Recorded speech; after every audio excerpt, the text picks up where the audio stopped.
য'ত হৈছে এতিয়া য'ত আছে এই হাকিমুলৰ নিজৰ ঘৰৰ হাজাৰীপাৰা হাকিমুলৰ নিজৰ ঘৰৰ চোতালত পুতি ৰাখিছে, নিজৰ ঘৰৰ চোতালতে পুতি ৰাখিছে। গতিকে এইটো সম্পূৰ্ণভাৱে তদন্ত হ'ব লাগিব আৰু এই বস্তুটো মানে কি আছে এইটো সম্পূৰ্ণ ওলাব লাগিব। হঠাৎ খবৰ পালোঁ যে চাহেবা মানে নিৰুদ্দেশ বুলি ক'লে। প্ৰথমতে তেওঁৰ স্বামী হাকিমুলে খবৰটো দিছে ঘৰত যে তেওঁ ৰাতিৰ পৰা ঘৰত নাই বুলি কৈছে। অলপ সময় পিছতে এই হাকিমুলে আকৌ ফোন কৰি কৈছে যে নাই, তেওঁক মাৰি পুতি থৈছে বুলি কৈছে আৰু কি।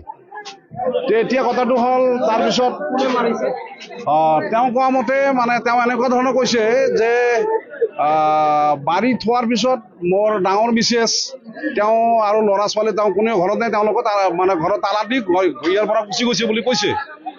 কিন্তু অলপ পিছতেই আকৌ তেওঁ আমাৰ ঘৰৰ মানুহৰ লগত ফোনত কথা পাতিছিল।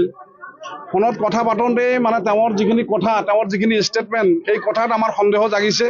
তেওঁ কৈছে যে মই ইয়াৰ পৰা ফোনেদি কৈছোঁ যে ঘৰৰ ছাইডত চাচোন অমুকত চাপ, এইফালে মানে ঘৰৰ সন্মুখত মানে কিবা তেৰপাল আছে এইটো উঠাইছা, এনেকুৱা ধৰণৰ কথাই তেওঁ নিজে ফোনৰ যোগেদি আমাৰ ঘৰত জনাই দিছে আৰু কথাটো। গতিকে ইয়াত আমাৰ 100% ছাছপেক্ট হৈ গৈছে, তেওঁ এই ঘটনাত নিজে জড়িত আছে আৰু নিশ্চয় আৰু কোনোবাই ইয়াৰ লগত জড়িত হৈ আছে বুলি আমাৰ সন্দেহ হৈছে।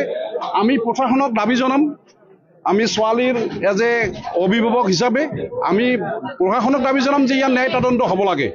এই ঘটনাৰ লগত কোনে কোনে জড়িত আছে সকলোৱে তদন্তৰ আওতাত আহিব লাগে। তেওঁৰ এই হাকিমুলৰ যে দেউতা, তেওঁ বাৰম্বাৰ চেষ্টা কৰিছিল এই ছোৱালীটো ঘৰত পঠাই দিয়াৰ কাৰণে, তেওঁ বাৰম্বাৰ চেষ্টা কৰিছিল। আমাৰ ৰাইজক যাই তেওঁ কৈ আহিব বিচাৰে যে তেওঁ আপোনালোকে গতাই লওক বুলি, আমিতো লোৱা নাই। গতিকে তদন্তৰ আওতাত এই ফেমিলিৰ পুৰা মানুহ আহিব লাগে আৰু কোনোবা যদি আছে তেওঁক ইয়াত মানে আনিব লাগে। দুগৰাকী পত্নী হয়। হাকিমুল কোৱা মতে এনেকুৱা ধৰণৰ বা তেওঁৰ দেউতাকে কোৱা মতে এনেকুৱা ধৰণৰ যে প্ৰথম পত্নীয়ে হত্যা কৰিছে বুলি নহয়। প্ৰথম পত্নী অকলে এইটো হত্যা কৰাটো সম্ভৱ নহয়। যেনেকৈ ইয়াৰ মাটিৰ তলত পুতি থৈছে এজন মাইকী হিচাপে।